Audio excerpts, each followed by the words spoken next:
one of the biggest lessons I learned last year, right, is like life is about other people, right? And people think it's about money, wealth, status, upping your game. Sure, like I'm all about all of that, right?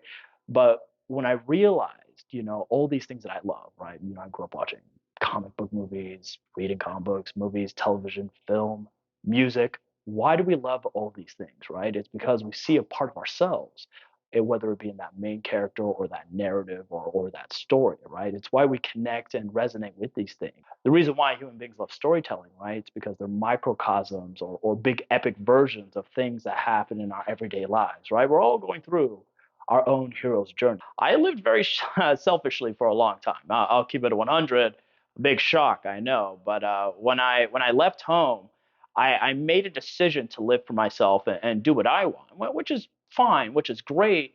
The problem is, like, I think it's delusional to think you could do it all by yourself. You could achieve your goals by yourself. Like, you're not Batman, right? You didn't have like this horrific, like, traumatic experience that drives you for the rest of your life. Some people are like that, but look at those people. Are they happy? Do you want their life?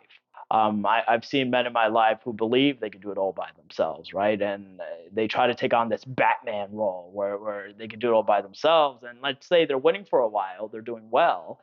And then they hit a point where hardship comes. And let's be honest, guys, hardship comes for all of us. It's life. You can't escape it, right? Life is inherently suffering, but hardship would come. And then they would self isolate. This is one of the worst fucking things you can ever do as a human being is self isolate when things get bad because as you're drowning in your despair, you want to escape it, obviously. You don't want to look at it, right? Your ego will not allow you to look at reality for what it is. I think everyone experiences this at least once.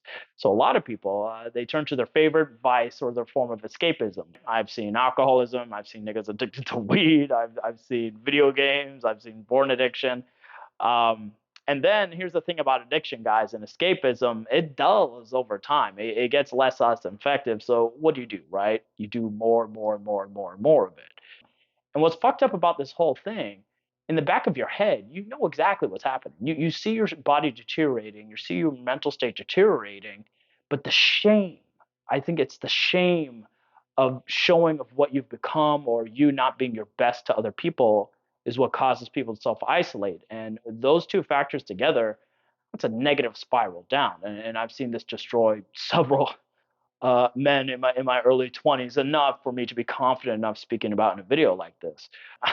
The way I kind of grew up, I thought I could do it all by myself, and I think most people are the same. You probably think I'm gonna do this big epic thing. I'm gonna show everyone they were wrong about me. I'm gonna get that promotion at work. I'm gonna get fit. I'm gonna get that hot partner, right? I'm gonna show everyone they were wrong about me. But here's what you're missing. Your life isn't a fucking movie.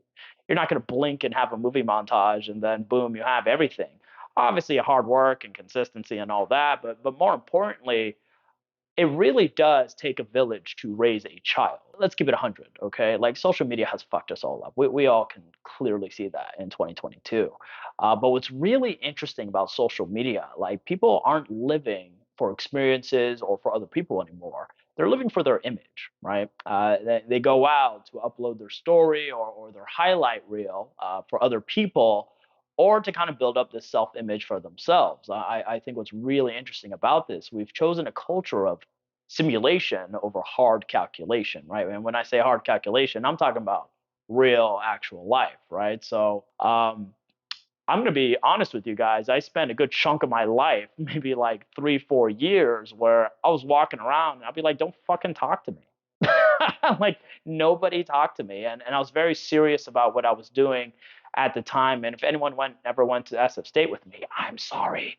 I was such like a isolated dickhead, right? But I learned my lesson. I was very, very lucky when things went wrong for me. I was kicked out of school when I was like 20, 22, 23, around that age, where I built up this delusion about myself, and it came all crashing down. I was substance abusing. I was kicked out of school, and I had a community to lean on, right? And I'd lived a life of delusion that I could do it by myself, and I came to the realization that it really does take a village to raise a child. It really, really does. And when I leaned on community and on a support network, and I shared myself openly, good or bad, that's when my growth skyrocketed, because I was able to live in reality and open up to other people and share that connection um, with other people, and the quality of my life just went up so much. I just became a happier person.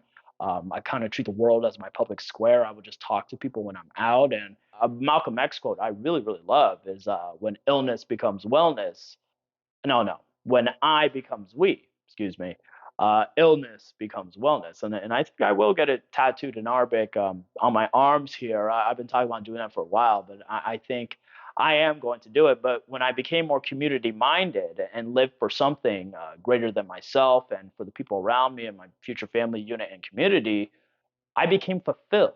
As I become older, I've become more community minded, right? And I've created my own communities and in parts in the United States where I'm helping mentor people and teach people. I even have clients overseas um, that I work with. I absolutely love working with. It's not I anymore. It's we, and I think it will be we for the rest of my life. And I think I'm a healthier person for it. So build for your family, for your community.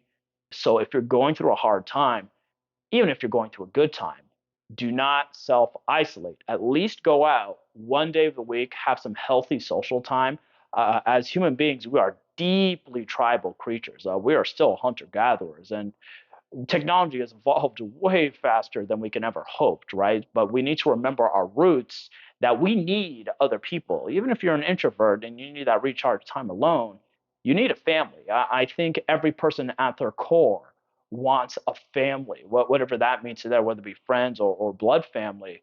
So don't deny your core. Accept that you're human, right? And you need other people. You need a tribe. And when you accept that about yourself and you stop fighting it, right? And you're willing to have that vulnerability, then your actual life will start.